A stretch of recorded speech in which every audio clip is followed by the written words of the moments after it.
Hi everybody, welcome back to the channel.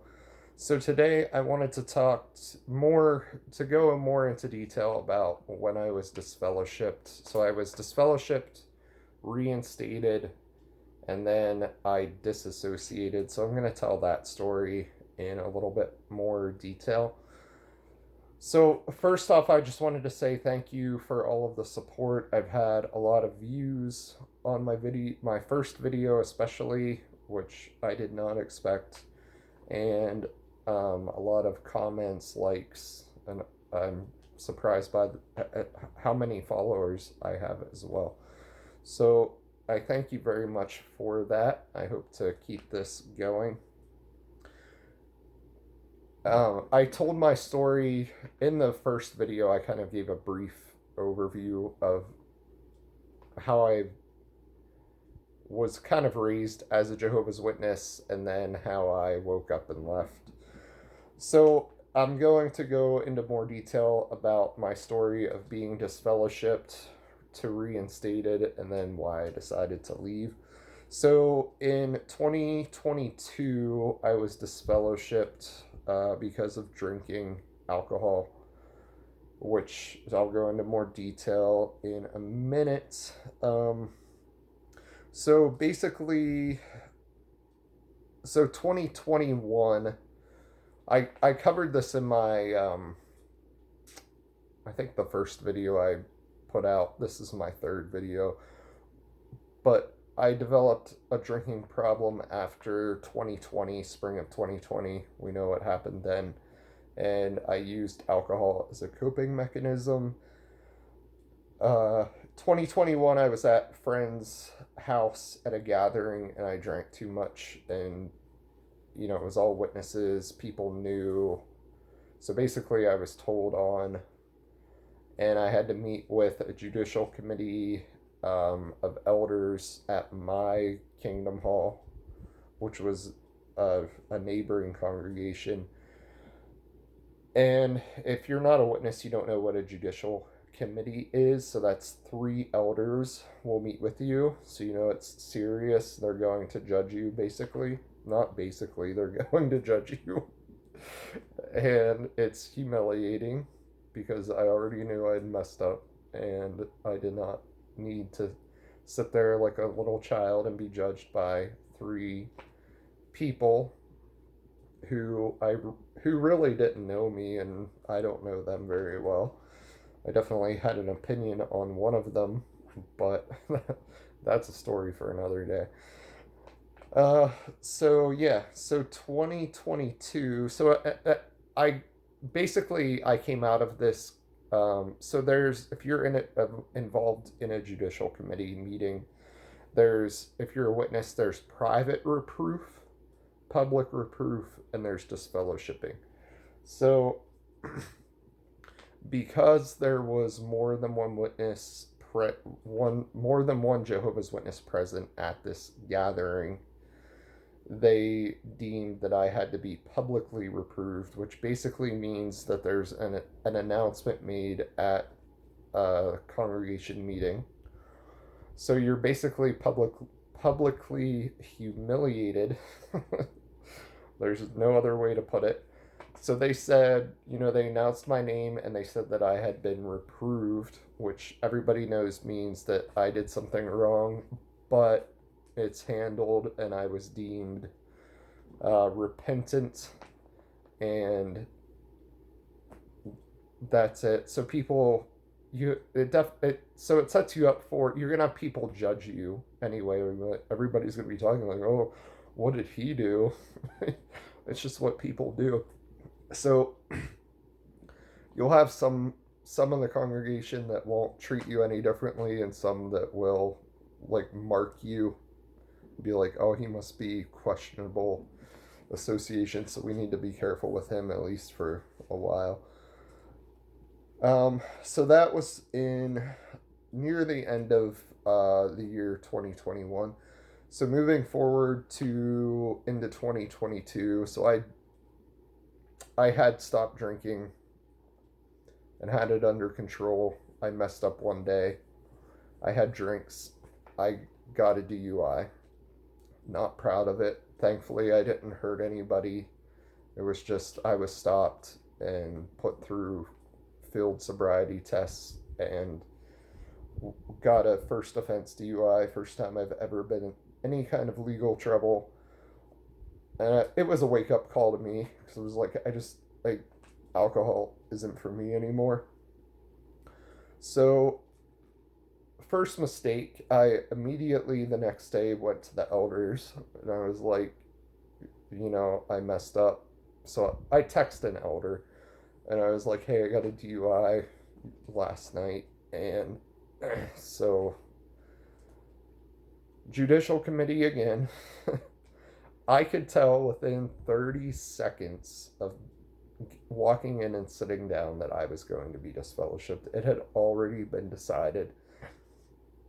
I had already reached out to for professional help, to counseling and stuff, and outpatient alcohol rehabilitation and all of that. So I had all of that to talk about and how I knew I had to stop. And I just needed support and help, but they disfellowshipped me. And so in the Jehovah's Witness community, if you're not a Jehovah's Witness and you're watching this, when you're disfellowshipped, everyone who in your life cuts you off. So best friends, which that's a video for another time, but if you're a Jehovah's Witness, you are not supposed to have friends outside of the religion. So all of your friends, likely your family that you at least are in regular communication with, they cut you off. So that's what happened. And there was one elder who led the Judicial Committee, which it's three, like I had mentioned, three brothers when you're deemed of committing a serious sin meet with you. So one led it, and he was so condescending and such a jerk. I wish I had recorded that meeting. It's almost unbelievable to think the things that he said and the tone he said it in. But where was I going with that? But yeah, it was unreal. They told me I was disfellowshipped, and I'm sorry. That was where I was going. They made the comment that basically it was up to me how long I would be disfellowshipped for. So they said, the only thing I could do was go to meetings, and that's your way to getting reinstated. Besides that, you have to write letters, a letter or letters saying I want to be reinstated, and asking to be let back in, basically. So I naively thought it would be 2 to 6 months that I would be disfellowshipped. I knew one other person who kind of was disfellowshipped under similar circumstances, at least to the degree that I never stopped going to meetings or acting like I didn't want to be a Jehovah's Witness. So as soon as I was disfellowshipped, I kept going. And the person I knew that had kind of done the same thing, I thought it was about 6 months that they were out. But for me, it was almost a year. And then I found out later on that even if that is the case, like less than a year is rare. It's usually about a year. So it was 11 months for me that I was out. So 11 months, I had no communication with friends and family, and had to go through the whole ordeal of a DUI on top of that. And then it was after the 6-month mark that I had sent in a letter asking to be reinstated, and that they would meet with you then after you submit a letter, and they I think I submitted 3, if not 4 letters. And every time until the last one, they would say, we need a little bit more time. You just need a little bit more time. But it would never give like a clear. It was up to me in the beginning when I was told I was being disfellowshipped as to how long it would be, and it was, come to meeting, and it won't be too long. That's what they said. It won't be too long, and it's up to you if you come to meetings.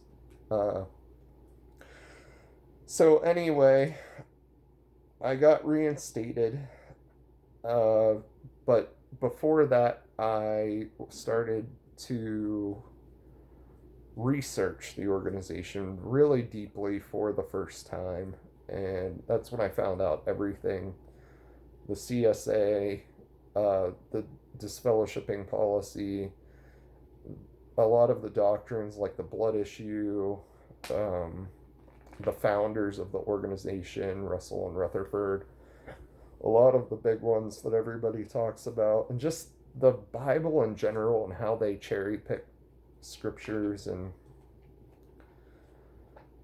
yeah, so I started waking up, but at the same time I wanted to get back, and I missed a lot of the people that I knew who were witnesses, that were I considered my close friends. And so I just decided, you know what, I'm going to shut my brain off to this. It's a common thing I say. I did a lot as a Jehovah's Witness. And I'm just going to go back, and I'm going to go to the meetings, get back in, do what I have to do. And then one thing I didn't mention in my first video was it was shortly after I was reinstated. So this would have been in 2023. They put out a governing body update that beards were now okay, which had been an issue that I had heard about most of my life. If you wanted to be a Jehovah's Witness and have a beard, you couldn't. Well, you could. You wouldn't be disfellowshipped, but you would not have what they call privileges in the congregation. You would be looked down on. People would look down on you as rebellious, and yeah. So that was like a very eye-opening. Shortly after I was reinstated, it's like the level of control. It was so many times now in my life I had seen the controlling nature of this organization that at the time I was 33, whatever, and I had always wanted to grow a beard, but I was like, I know I can't. People will not think highly of me, will judge me if I have a beard. So I just didn't, and now it was like everybody was like, "Woo, we can have beards now." And then shortly after, they were like, "And now sisters can wear pants." Sisters, so women, can wear pants to the meetings now, and it was just insane. So that was when I went back down the rabbit hole of looking up more about this organization, and just found even more things, like the luxury real estate listings they had in other countries, and just basically how they're a real estate company operating as a religion. They used to be a publishing company operating as a religion, and now they're a real estate company operating as a religion, and how they just prey on people who are, kind of down or going through a bad time. So they prey on that. And then I remember when they used to not solicit that was their big thing. We don't solicit for donations. And now, just in the latest governing body update, they one of the governing body members came out and said, you should have automatic monthly recurring donations to us. Like, it's insane. So So yeah, in 2025, this year, back in April, I finally wrote a letter because had been going to meetings and associating some, and then I stopped for a few months going to meetings, and already, as soon as you stop going to meetings, people who you think are your great close friends start pulling away from you and not like treating you already almost like you're disfellowshipped. And so then the more time I had to think about it, I was like, I just felt like having a clean cut from this religion that I just can't get on board with anymore. Felt like the right thing to do, so I sent in my letter, and broke down, the points of why I was leaving. So that's kind of a more in-depth story of how I got disfellowshipped, reinstated, and then ultimately disassociated. Uh, so I just wanted to share that. I appreciate all of the support I've been getting on this channel, and have a great day. Thank you.